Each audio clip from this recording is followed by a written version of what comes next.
Kenapa Pak Prabowo itu harus melangkah tergopoh-gopoh mendekati Pemret, mendekati Bu Mega, mengakukan kesalahan, mengaku kekeliruan dalam komunikasi publik? Karena mungkin dengan Pak Jokowi itu kemungkinannya orang mewakili kelompok tertentu mendatangi kampus UGM mempertanyakan ijazah Pak Jokowi. Apa komentar Pak Mahfud? Kalau informasi yang berkembang keluarkan di sejumlah orang yang dekat dengan Bu Mega dan terutama di dekat dengan Pak Prabowo mengatakan clear dari pertemuan itu bahwa Bu Mega mendukung Pak Prabowo untuk meneruskan bagaimana upaya mensejahterakan rakyat. Lalu mempersilahkan kepada Pak Prabowo jika membutuhkan sebagai instrumen pendukung pemerintahan, maka monggo PDIP digunakan. Nah, Pak Mahfud menerjemahkan ini seperti apa? Ini yang selalu terjadi setelah menyangkut dua entitas. Penegakan hukum yang tadinya menggelegar itu lalu belok arah. Gelegar, yuk kita sikat ini. Akhirnya sesudah menghadapi dua entitas ini, apa entitasnya itu? Satu menghadapi oligarki. Kalau sudah nyebut oligarki, ini yang terlibat urusan ini si A, si B, si Apa kasusnya, Pak? Misalnya? Hampir semua. Nanti saya sebut satu persatu.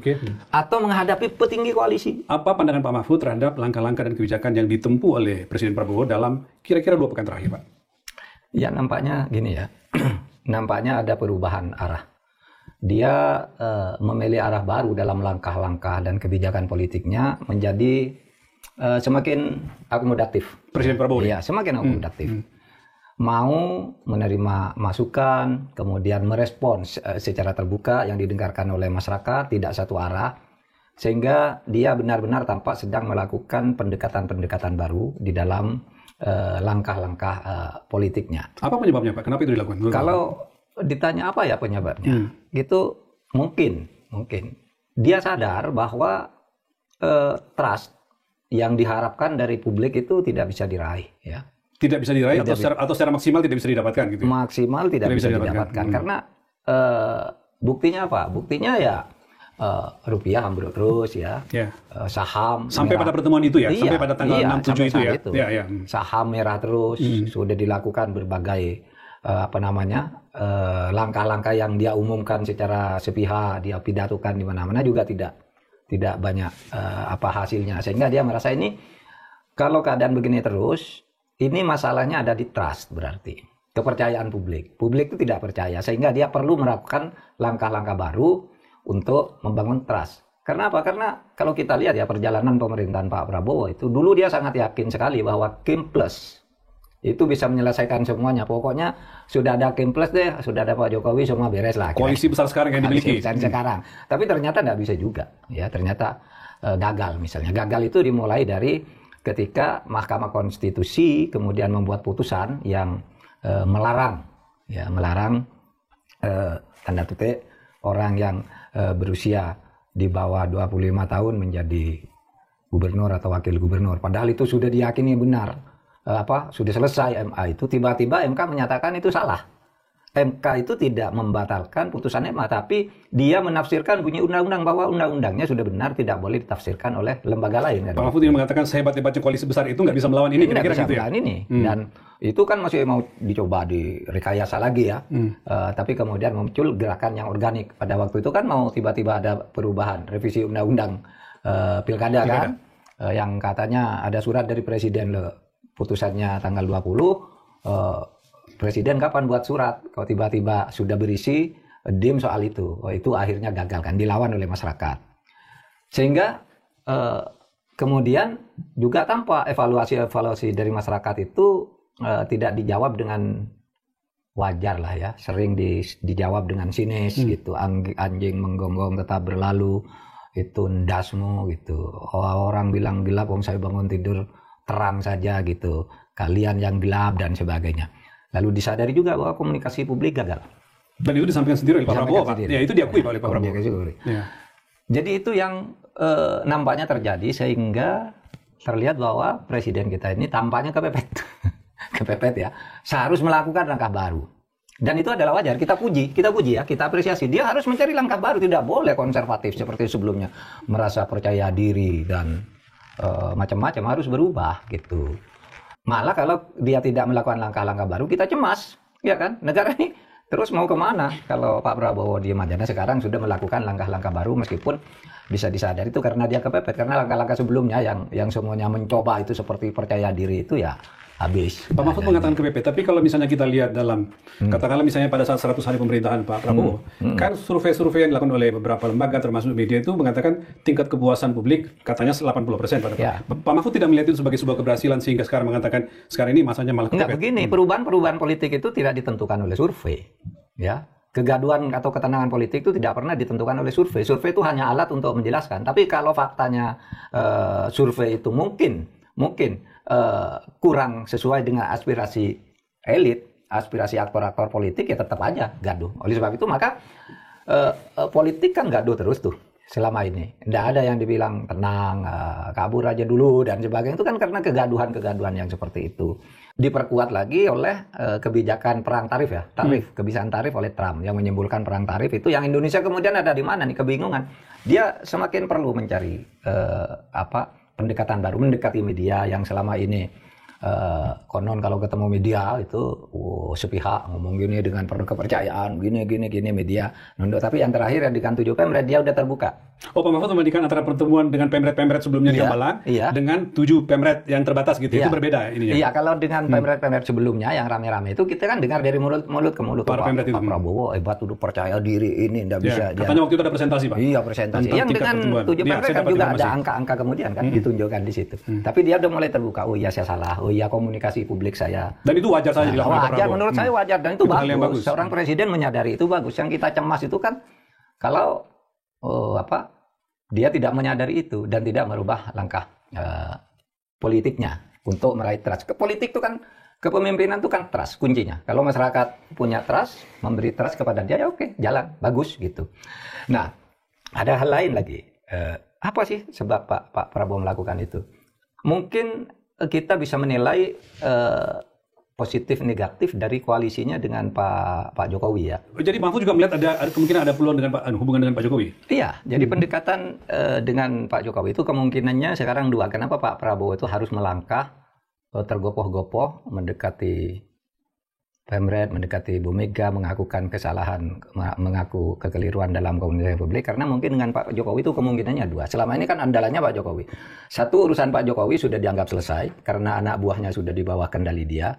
Atau yang kedua, menganggap Jokowi ini semakin berbahaya secara politik. Oh ya? Ya, bisa kemungkinannya itu namanya analisis. Ini analisis terserah mana aja yang benar menurut menurut publik. Tapi saya menganalisis begini, kenapa Pak Prabowo melakukan langkah tergopoh-gopoh ke Bu Mega, ke yang lainnya? Pak Mahfud melihat tergopoh-gopoh itu ya? Saya melihat iya. Karena apa? Rentetan waktunya yang mepet gitu ya? Mepet. Hari Minggu dan dengan pada pers. waktu itu sudah diusahakan, tidak pernah bisa, kan gitu kan? Sehingga, oh iya mungkin nih Pak Jokowi ini, mungkin dianggap udah selesai Pak Jokowi, kan orang-orangnya udah diambil semua. Ya. Kemudian mungkin juga dianggap semakin berbahaya. Pak Jokowi itu kalau semakin kuat, sementara saya sudah berusaha mengendalikannya dari sini, kok kendali masih tidak sepenuhnya di saya. Dia lari ke Bu Mega, kan real. Kalau PDIP itu real kekuatannya, formal gitu ya. Oh, jadi pertemuan dengan Bu Mega itu tidak semata-mata karena itu Lebaran, Idul Fitri dan segala macam. Iya, itu kan covernya. Itu covernya. Pesan politiknya lebih tinggi ya. Kalau saya ya, pesan politiknya lebih tinggi. Dan itu tepat, sekali lagi bagus, itu harus dilakukan. Kan kita sudah lama meneriakan hal-hal yang seperti itu. Saya mau agak spesifik nanti menanyakan soal pertemuan Pak Prabowo dengan Bu Mega, Presiden dengan Bu Mega. Tapi nanti Pak, saya mau mulai dulu dengan misalnya yang Bapak mengatakan tadi pertemuan dengan Pemret. Apa yang Pak Mahfud cermati tanya jawab atau dialog antara 6 Pemret media itu dengan Pak Prabowo? Yang saya cermati, Pak Prabowo sebelum ini belum pernah mendapat masukan yang objektif dari orang-orang dekatnya. Terbukti dia agak terkaget-kaget ketika itu. Oh begitu kan gitu kan. Ketika beberapa media bertanya itu. Iya kan. Sehingga dia langsung mendengar dari Pemret sekarang gitu. Dan mungkin itu menjadi koreksi dia juga. Kenapa sampai misalnya anak buahnya yang dekat dia kok tidak memberitahu, kok malah lebih tahu Pemret tentang situasi itu. Kan terlihat sekali dia. Terlihat kadang-kala kaget, kadang-kala mau naik itu emosinya tapi ada yang nahan gitu. Nah, sehingga itu merupakan pelajaran baru bagi perpolitikan kita gitu ya. Pak Mahfud apakah setuju dengan pandangan orang bahwa dengan Pak Prabowo menerima 6 Pemret, 7 jurnalis itu gambaran bahwa Pak Prabowo sebenarnya selama ini memberikan dukungan kepada kebebasan pers. Setuju nggak Pak? Iya, saya memang dulu waktu kenal agak lama dengan Pak Prabowo, itu dia memang dulu sering dipojokkan oleh pers, sehingga dia waktu itu di tahun 2014 tuh ya suka marah-marah aja kepada pers, bahkan nuding-nuding, kamu dari koran ini, kamu koran ini, pergi, saya enggak mau gitu. Nah, ternyata tetap saja diperlukan kecerewetan pers itu, dan sekarang dia sudah mulai menyadari itu tidak bisa itu dihindari. Gitu. Saya memahaminya karena Pak Mahfud mengatakan bertemu Pemres itu adalah bagian dari tergopoh-tergopohnya Pak Prabowo. Berarti dalam tanda petik sebenarnya tidak murni keterbukaan itu, gitu kira-kira. Karena tercipta loh kondisi itu sehingga logika politik gitu ya. Bahwa politik akan mengarahkan seseorang ya agar kekuasaannya berjalan bagus dan mendapat kepercayaan dari publik, ya harus melakukan itu dan harus melakukan penyesuaian-penyesuaian. Bukan hanya itu, bahkan ketika saham itu merah, itu kan yang kita dengar ya, beberapa BUMN dipanggil agar membeli kembali, buyback. Ya. Meskipun itu boleh Pak, nggak masalah. Iya boleh. Sepanjang aturannya memungkinkan. Iya, itu. Tapi Pak Mahfud melihat itu sebagai sebuah gambaran bahwa itu sebuah upaya Presiden untuk memperbaiki. Iya, itu boleh. Kenapa harus dipanggil langsung sendiri kan gitu? Itu kan biasa-biasa saja gitu ya. Dan agak membaik juga kemudian sesudah Lebaran agak sedikit membaik ya. Ya, tapi analisis pasarnya Pak, kenapa membaik? Terutama karena itu tadi Trump memberikan dispensasi 90 hari buat pemberlakuan tarif itu. Kalau sebelumnya kan memang masih kelihatan merah gitu masih ini. Tapi ada juga ya yang nampaknya belum dipikirkan panjang.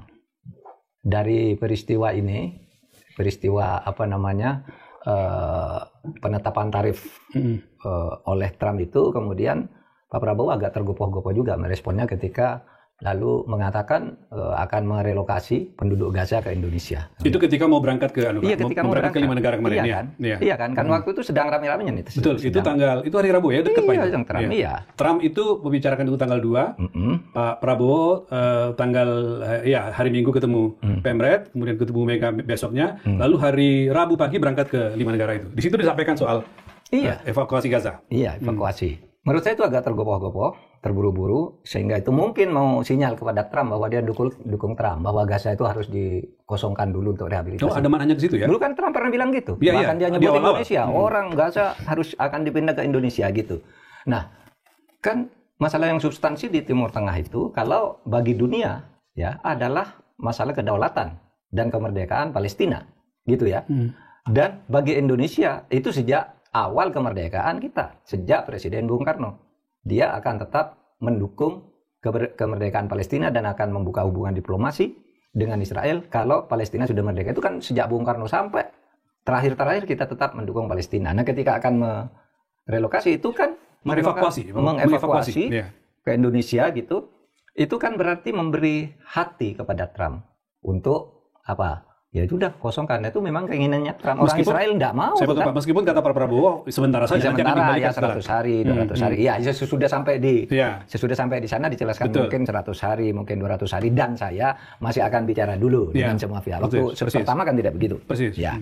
Nah, artinya iya benar juga, reaksi itu bisa spontan, kemudian karena ini memberi sinyal lalu ada yang keliru ya diperbaiki di luar negeri. Nah, apa-apa. Keliru itu biasa, manusiawi. Kalau benar terus pasti bukan pemerintah yang benar. Kalau merasa benar terus gitu. Oleh sebab itu dia memperhalus lah apa pernyataannya itu. Kita dukung dalam pengertian bahwa urusan Israel itu belum final mau direlokasi, masih akan dibicarakan lagi dan melihat perkembangan situasi.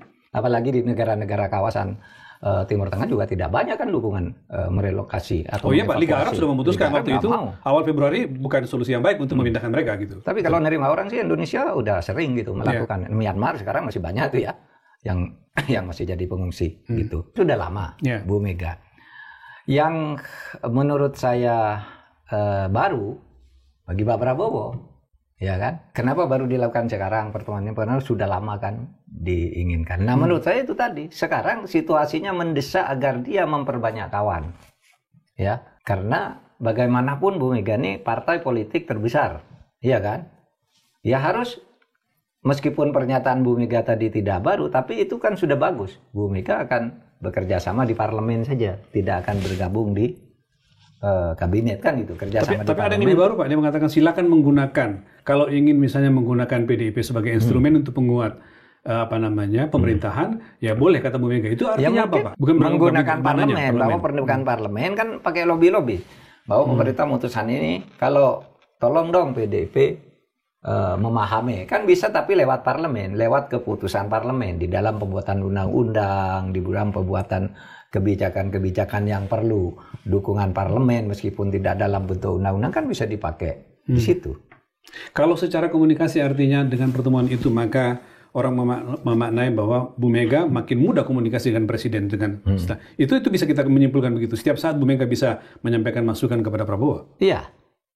Menurut saya itu salah satu artinya kalau dari segi komunikasi politik, akan lebih mudah. Tapi kalau dari struktur hubungan kelembaganya itu tadi, Anda di pemerintahan, Anda ikut, tapi parlemen itu ketika akan membuat keputusan yang menyangkut program pemerintah bisa saja didukung oleh parlemen. Kan itu instrumen politiknya PDIP sekarang kan parlemen. Tentu partai dalam bentuk apa, opini publik dan sebagainya. Pak, sekarang kalau kita lihat, Pak Mahfud tadi mengatakan strategi Pak Prabowo seperti itu untuk meraih kembali dukungan publik, memperbaiki komunikasi. Kalau dari sisi penegakan hukum dan politik hukum, apa yang Pak Mahfud cermati? Nah, ini sekarang masalah penegakan hukum itu banyak kemajuan ya. Kemajuan dalam arti begini. Kalau kita lihat Kejaksaan Agung itu tidak bisa dipungkiri, dia sekarang melakukan langkah-langkah yang banyak memberi harapan kepada publik. Kejaksaan? Iya kan, bongkar. Lalu terlihat sekali Kejaksaan Agung itu lebih independen dan lebih progresif sekarang. Dan yang terlanjur ditersangkakan, misalnya yang Pertamina, ya udah teruskan aja, sudah terlanjur ditersangkakan, tapi jangan naik dulu ke atas gitu kan. Sekarang Anda naik lagi. Naik ke atas bisa kena situ, bisa kena situ, ada hubungan sama kita. Menyangkut oligarki dan menyangkut petinggi koalisi. Tinggal koalisi pejabat tinggi lah, mungkin menteri, mungkin apa. Kasus sudah mau menyentuh itu berhenti. Mari kita sebut satu persatu. Kasus Tom Lembong. Ya. Kasus Tom Lembong itu di surat perintah penyidikannya itu kan itu disidik tahun 2015 sampai 2023. Ya, suratnya ya. Ya, periodenya Pak. Periode itu 2015 ke 2023 betul. Iya ya. Kejaksaan mengatakan penyalahgunaan impor gula dari 2015 sampai 2023. Persis. Coba yang sekarang ini diajukan ke pengadilan hanya tahun 2015, 2016. Ya, 9 bulan periodenya Pak. Iya kan? Ya, Pak. 9 bulan periodenya Tom. Dan yang sesudahnya sampai 2003 apa penjelasan Kejaksaan Agung?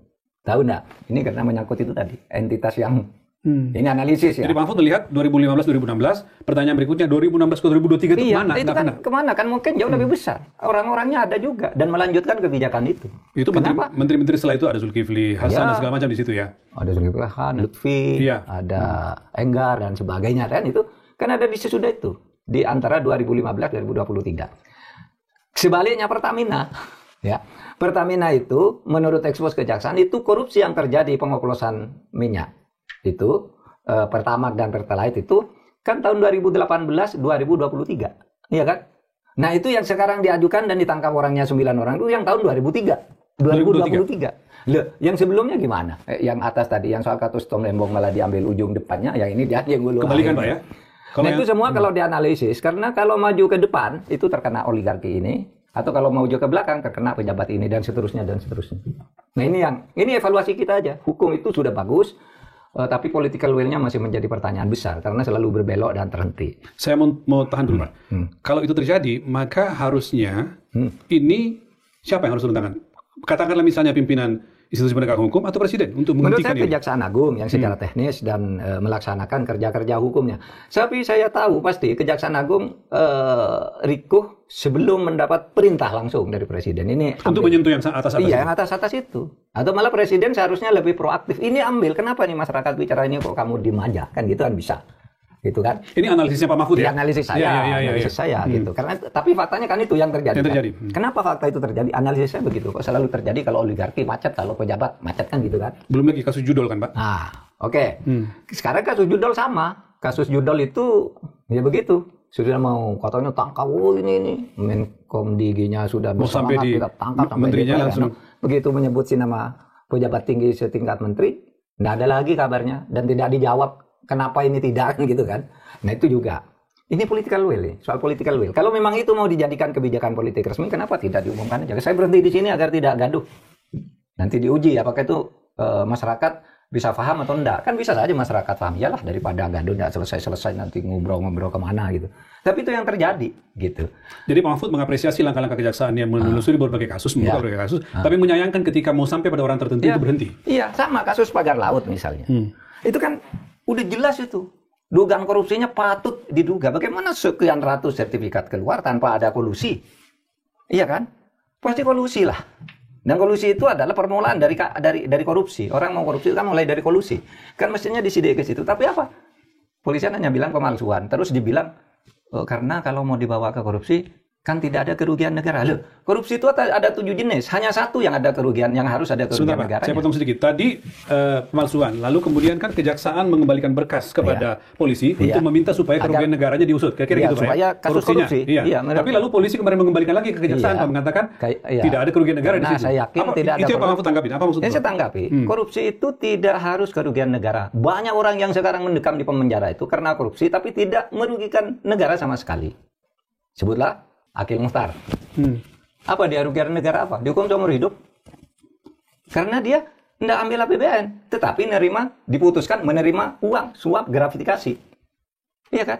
Jadi, hakim itu siapa tuh? Demiat apa ya yang hakim agung yang kemarin ditangkap karena kasus di Semarang itu? Itu kan sama, tidak merugikan negara sama sekali. Berarti untuk kasus pagar laut tidak ada kerugian negara, tapi ada suap di situ. Diduga ada suap. Dan itu gampang membukanya. Panggil saja nih yang mendatangani sertifikat. Kan gitu tuh. Kamu kok mengeluarkan sertifikatnya, pasti ada kepentingan. Kok polanya sama dari sini ke sini. Dasar kebijakannya katanya enggak ada. Berarti kan kolusi kalau dasar kebijakannya enggak ada. Nah, itu kalau sudah karena apa? Kasus pagar laut itu menyangkut oligarki. Dan sering orang menganalisis macam-macam lah ya. Kenapa oligarki itu bisa ditakuti? Karena ini, karena itu, dan sebagainya. Tapi faktanya saja, saya tidak akan masuk ke soal yang masih dugaan-dugaan mentah gitu. Tapi kalau yang saya katakan tadi faktakan semua. Bahwa berhenti di situ. Misalnya Zarov. Ya, Zarov Richard, Pak, ya. Zarov Richard, dia waktu ditangkap itu katanya kasus-kasus penyuapan dalam rentang, kasus-kasus mafia perizinan dalam rentang 10 tahun setelah Zarov pensiun. Tetapi sekarang kok tidak ada disebut pelaku lain. 10 tahun sebelum Zarov pensiun, Pak? Iya. Enggak, sejak Zarov pensiun sampai sekarang kan udah 10 tahun. 10 tahun? Iya, jadi sesudah dia pensiun itu masih melakukan kerja-kerja Markus. Selama 10 tahun itu sehingga uangnya tidak simpan bank, disimpan ke rumahnya kan gitu.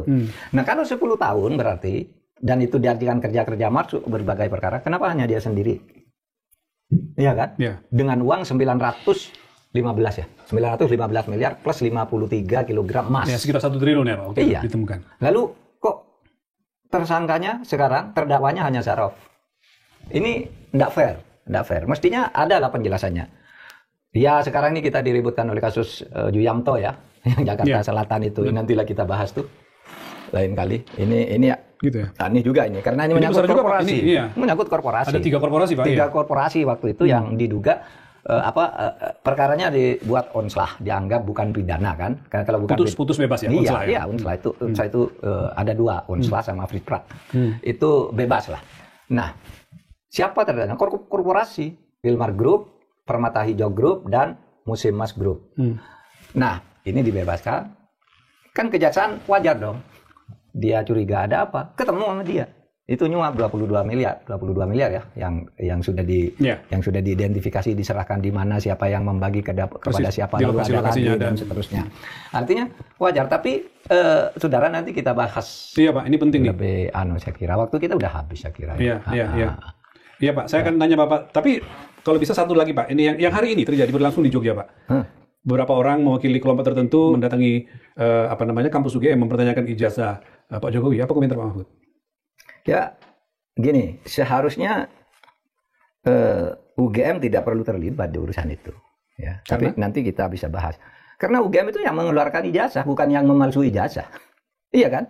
UGM tinggal mengatakan, loh, saya sudah mengeluarkan dulu ijazah ini.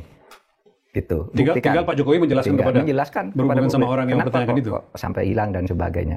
Sebenarnya UGM kan tinggal menyelesaikan, ini saya sudah selesai. Gitu aja. Silahkan kalau tidak percaya kan gitu. Tetapi sebenarnya ada yang mengatakan ini orang-orang yang yang gugat-gugati sama Pak Jokowi ini kok tidak selesai-selesai sih. Sudah lewat pengadilan, lewat berkali-kali. Memang menurut saya pengadilannya tidak proporsional yang sudah ditempuh selama ini. Tidak proporsional. Iya, tidak cukup mewakili. Iya. Kalau disebut itu diadili oleh peradilan perdata. Perdata itu adalah konflik kontraktual antara dua pihak. Nah, Pak Jokowi ini konflik dengan siapa secara perdata urusan ijazah? Tidak ada kan? Ya betul, pengadilan negeri kami tidak berwenang, tidak salah. Kecuali kalau pidana Pak ya? Kecuali kalau pidananya sudah. Pidana ini kan ada 2. 1 yang melakukan pemalsuan, 2 yang menuduh melakukan. Ini yang dituduh melakukan pemalsuan ini belum diadili soalnya. Ini malah yang menuduh, yang ditangkap dulu. Sementara ini tidak dikelirkan. Sebenarnya kalau masuk ke sini bisa. Itu yang belum terjadi ya. Lalu yang lebih gila lagi kan, katanya, ini kalau terbukti ijazah Jokowi ini palsu, seluruh keputusannya selama menjadi presiden batal itu salah. Kalau di dalam hukum tata negara nggak begitu, di dalam hukum administrasi tata negara nggak begitu. Kalau hanya presiden tidak memenuhi syarat lalu jadi dengan cara memaksa, dengan cara manipulasi, lalu semua keputusannya salah. Dulu Bung Karno juga salah, mengambil kekuasaan yang melanggar konstitusi dari mana? Dari Belanda. Belanda tuh punya konstitusi yang disetujui oleh PBB waktu itu, bahwa Indonesia itu bagian dari Nederland. Tapi Bung Karno lawan konstitusi itu. Satu, Bung Karno mengeluarkan dekret itu melanggar konstitusi. Tapi Bung Karno pada waktu itu mendapat dukungan bahwa saya didukung rakyat. Dan Mahkamah Agung menyatakan iya, demi kepentingan rakyat tidak apa-apa melanggar konstitusi. Maka dekret presiden itu dianggap sah. Orde Baru juga begitu. Nah, oleh sebab itu dalam hukum tata negara itu memahaminya bukan begitu. Kalau keputusan presiden itu hukum administrasi negaranya ada asas namanya asas kepastian hukum. Asas kepastian hukum itu keputusan yang sudah dikeluarkan secara sah. Itu tidak boleh dibatalkan, tetap mengikat. Nanti ada perhitungan ganti rugi, bukan ke misalnya orang yang, misalnya ya Pak Jokowi terbukti ijazahnya tidak sah, misalnya ya, palsu. Lalu kontrak-kontrak dengan luar negeri, dengan perusahaan-perusahaan apa itu dan sebagainya itu batal, nggak bisa. Bisa dituntut kita secara internasional. Gitu, karena keputusannya waktu itu dibuat secara sah, tinggal sekarang tindakan ininya. Gitu, tindakan ke dalamnya. Tapi kembali ke kasus tadi, kalau orang mempertanyakan tetap tentang kepalsuan atau ketidakpalsuan ijazah Pak Jokowi itu nggak salah juga kan? Nggak salah, karena ada undang-undang keterbukaan informasi publik, di mana di situ dikatakan masyarakat berhak sepenuhnya untuk mengetahui dokumen-dokumen dan meminta dokumen-dokumen itu dibuka kepada publik demi transparansi. Kalau tidak mau buka, ada pengadilannya namanya Komisi Informasi. Itu dia bisa mengadili, ya, semacam peradilan semua yang keputusannya mengikat. Harus dibuka, buka. Siapa? Nanti dibuka aja di KPU mana? Solo, ya kan? Dulu daftar pertama KPU Solo. Ketika namanya masih Dr. Andes Joko Widodo. Sesudah jadi presiden juga ada ijazahnya lagi kok. Jadi insinyur Joko Widodo. Itu semua kan nanti bisa dibuka ke publik. Apa yang sebenarnya terjadi? Gitu ya. Baik Mahfud. Ada banyak lagi yang mau saya tanyakan tapi rangkap jabatan segala macam minggu depan. Itu penting tuh rangkap jabatan. Terima kasih Mahfud. Ya, makasih. Sekali tadi pembahasan dari Pak Mahfud MD kinerja yang telah dilakukan atau telah dilaksanakan oleh Bapak Presiden Prabowo Subianto. Dan di sini tadi kita banyak sekali mendengar dari penjelasan Pak Mahfud MD ini mengenai salah satunya kinerja Prabowo, mengenai pertemuan Ibu Megawati dan Bapak Prabowo, dan juga mengenai Kejaksaan Agung. Baru bagus sejak Prabowo menjabat, dan mengenai juga Bapak Presiden atau mantan Presiden ke-7 Bapak Joko Widodo. Tadi kita sudah melihat alasannya kenapa Bapak Presiden Prabowo ini tergesa-gesa atau terkopo-kopo, kata Mahfud. Ya, tadi Mahfud sudah menjelaskan apa alasannya. Ya, karena untuk merangkul atau melatih atau mengajak kerjasama para pemimpin pemerintah lainnya untuk kerjasama dalam melaksanakan atau membangun negeri ini. Dikarenakan apabila tidak saling kerjasama, maka mungkin akan susah, dikarenakan tidak saling mendukung dan tidak saling menyetujui atau memihak kepada pemerintahan Bapak Prabowo. Dan tadi juga Pak Mahfud sudah menyinggung mengenai Kejaksaan Agung sudah dipimpin oleh Bapak Presiden Prabowo, Bapak Presiden, dan katanya lumayan bagus dan mulai ada perkembangan. Akan tetapi perkembangan itu belum sempurna dikarenakan kejaksaan ini cuma hanya mencari masalah dari lawan-lawan politik Prabowo dan Pak Joko Widodo. Kita tahu bahwa ini itulah namanya politik. Langkah baiknya Pak Presiden Prabowo tidak akan membedakan dalam menangani kasus-kasus korupsi yang telah terjadi di Indonesia tanpa harus melihat